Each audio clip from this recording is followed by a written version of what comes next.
Hej, jeg vil gerne fortælle lidt om månen.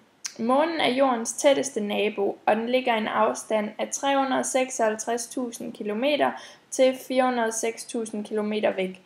Grunden til, at det her ikke er den samme afstand, det er fordi, at månen ikke har en helt lige bane rundt om jorden, og derfor så vil afstanden variere.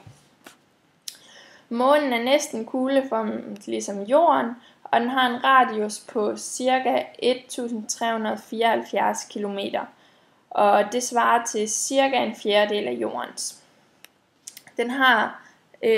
Månen den tager ca. 27 døgn om at nå en omgang rundt om jorden, og det er faktisk det, der ligger til grund for, hvorfor vores år det er inddelt i 12 måneder.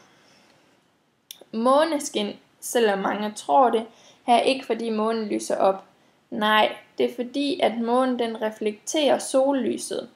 Det er derfor, der nogle gange kan være sådan forholdsvis lyst om natten, specielt ved fuldmåne, som jeg vil forklare lidt om senere.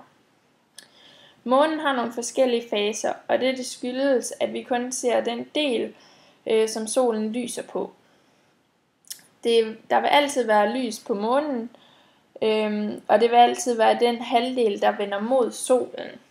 Og det er faktisk ikke altid, at vi kan se hele det belyste område. Og der har jeg faktisk den her figur til at forklare det. Jeg undskylder det spejlet. Herinde, der har vi jorden. Så forestiller vi os herover der er sådan en stor sol. Så hvis vi starter her ved det, der hedder nymåne.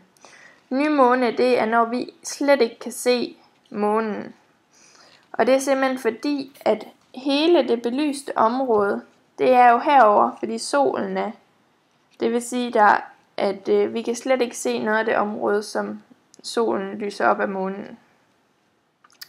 Så hvis vi går ned over her, så her der vil vi kunne se sådan en bananformet del af månen, sådan ligesom det her.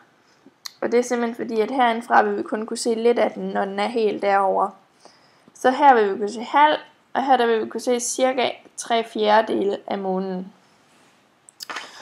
Her, når vi kommer herover, så vil vi kunne se hele månen, fordi vi ser hele det område, der er oplyst. Der er ikke noget, der skygger.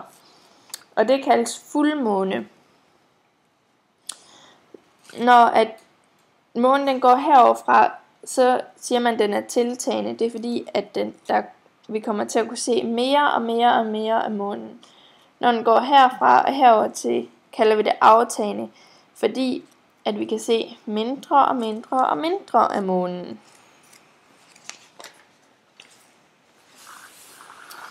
Så er der også det begreb, der kaldes solformørkelse. Solformørkelse, det sker i det, at månen den går ind og skygger for solen, så vi ikke kan se solen her på jorden. Solformørkelse, det må altså ske, når der er en nymåne. Og det er derfor, at man faktisk burde forvente, at ved hver nymåne, der vil være solformørkelse. Men grunden til, at der ikke er det er fordi, at månen og jordens bane ikke falder helt sammen. Der er en lille smule forskel i deres baner, og derfor så sker solformørkelsen kun en gang imellem. Men jeg har sådan en figur her til at forklare solformørkelsen. Her, der ser vi jorden, og herude vil solen så være.